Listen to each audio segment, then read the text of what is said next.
let's put our magnifying glass, but never mind. Let's jump Yeah. into the Land of Dawn. Let's just get straight into it, ladies and gentlemen. Whose ticket will be secured first in this battle for the playoffs and the upper brackets? Rebellion Zion and ONIC for game number 1.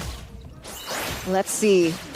Very curious about the emblems and the spells earlier on, because obviously Rebellion Zion, with this draft that they have brought, they do want to have a little bit more control of this early game.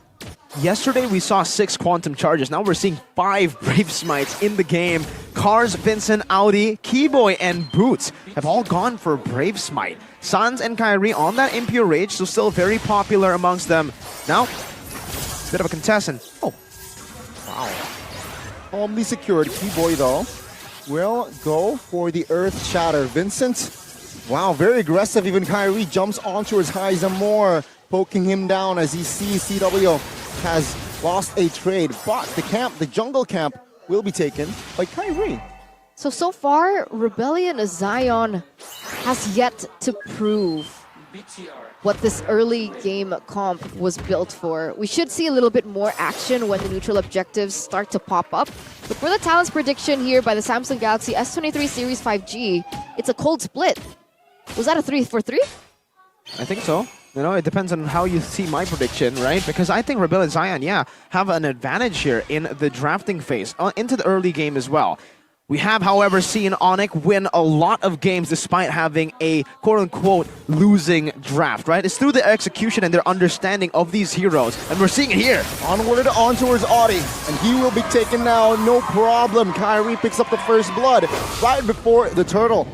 As that signifies that Rebellion will have 0 chances, but it seems like Vincent is still first on the turtle. And ONIC, take a look at Kyrie. He wants the purple first. Man, Rebellion Zion, they're getting caught in the tempo from ONIC now. They calculated that so well, but look at this. Good onward, real world manipulation now, stunning cars down. He gets taken out, but Vincent finds compensation. He gets turtle and gets out. Kyrie, though, wants more. He wants a kill. Take a look at the backside here. Vincent will be the first one to fall as another member will be taken out, and that is Keyboy. Take a look at Tuelo now, looking, hovering, but it seems like Boots damage is enough to pick up the double for Suelo. Oh, that's worth it for Rebellion Zion, is it not?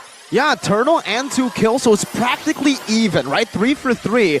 But again, I'll have to say, Rebellion probably got the better value out of that now, knowing that, cars just respawn back in, and Sans doesn't really have the resources to even go at it in this wave in the mid lane. So Suelo's going to get a lot of value here for this winning matchup already.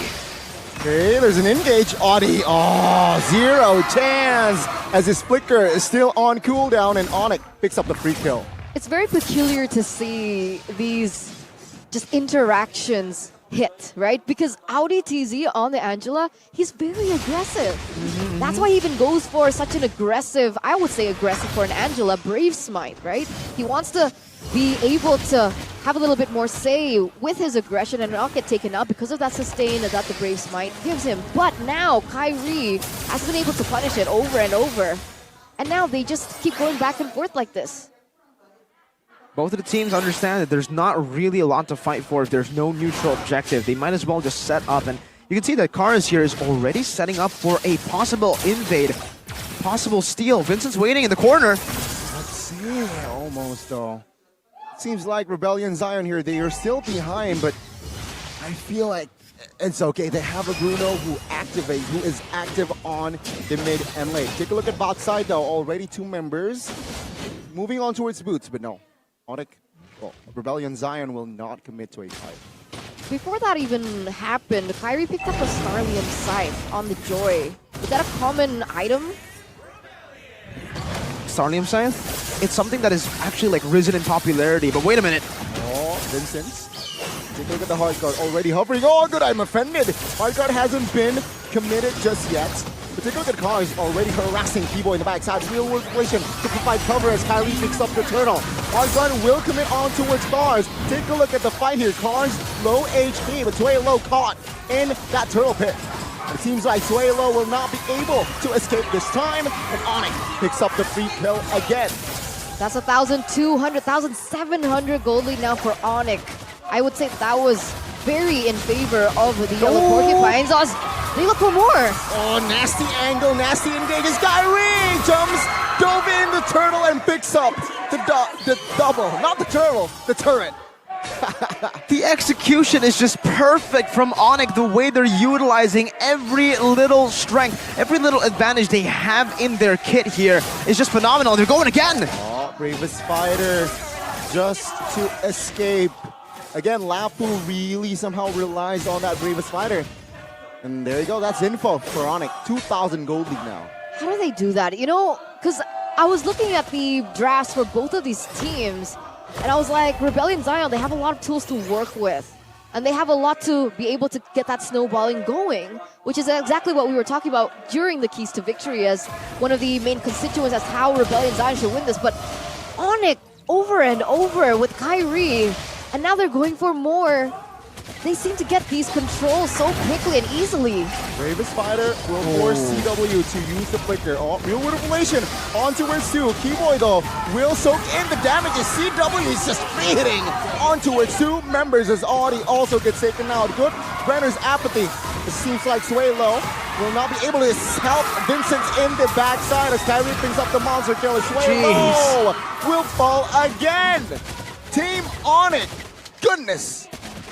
Goodness is right. I mean, again, what are you supposed to do right now? Rebellion Zion are just holding everything they can. They're trying to contest for every little team fight that they think should work in favor of their team, but ONIC says, no, we'll just execute the team fights better. Yes, that was a good engage, but what about this? Sanz's off-angle real-world manipulation to utilize the RWM more for the immobility and utility to lock them down for Keyboard to deal damage with the Primal Wrath. On top of that, CW's crisp, clean positioning and understanding of his awareness using that flicker, and then Kyrie comes in to finish them off. It's so perfect. It's so scary. And here we can take a look at the goal differences by Ube as Gold, a Martis behind against a Joy in the early game. We don't see this a lot, folks. Yes, the Joy on paper, you can find more kills with the mobility, but neutral objective games shouldn't be in your favor. Vincent has one turtle, and that's it. That is... I don't even know what word to use.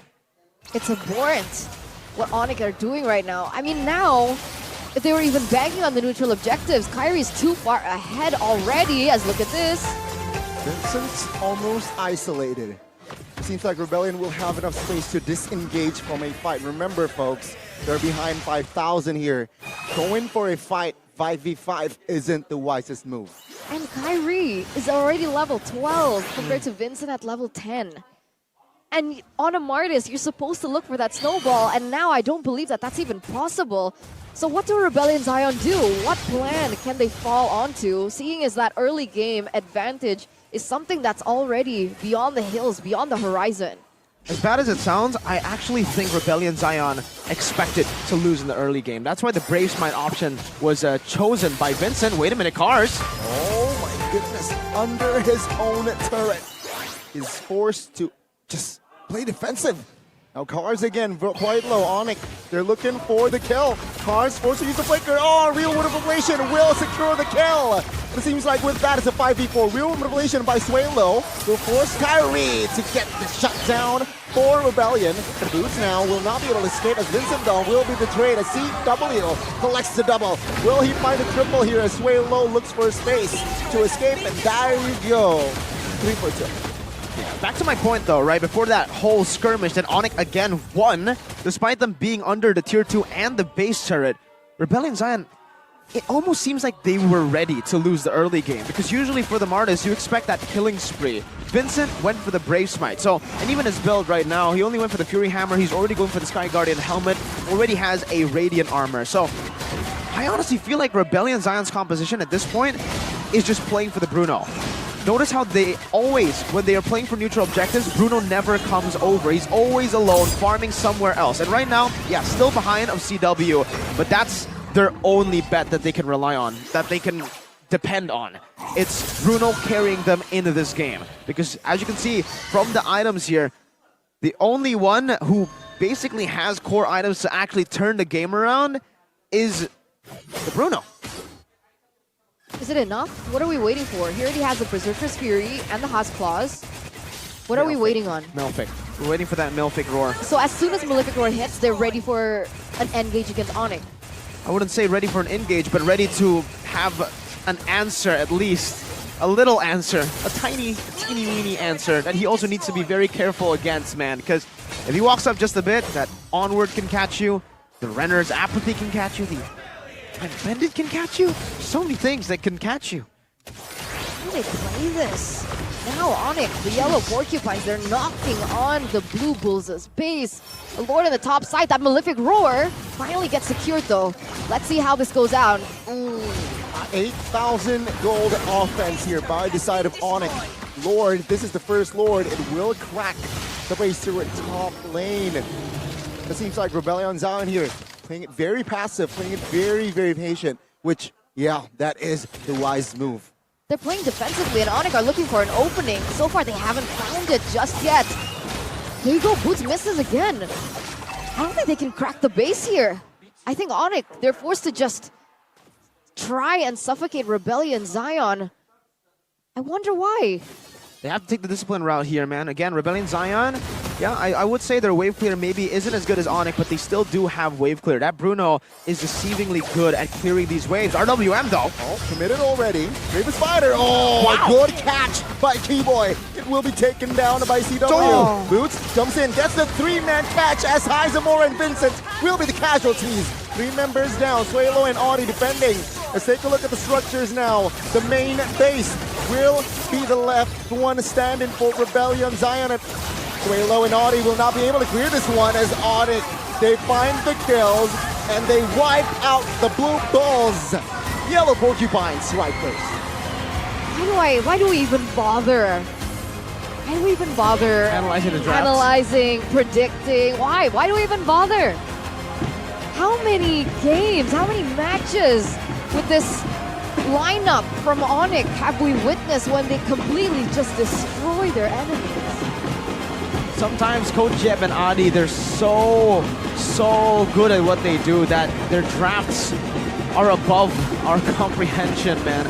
And that is one of those cases, again, that, you know, like on paper, yes, I would actually say Rebellion Zion had a lot of tools to make that early game work, to make the mid game work, and also to have a backup plan in the late game. But the execution from ONIC, I would say that's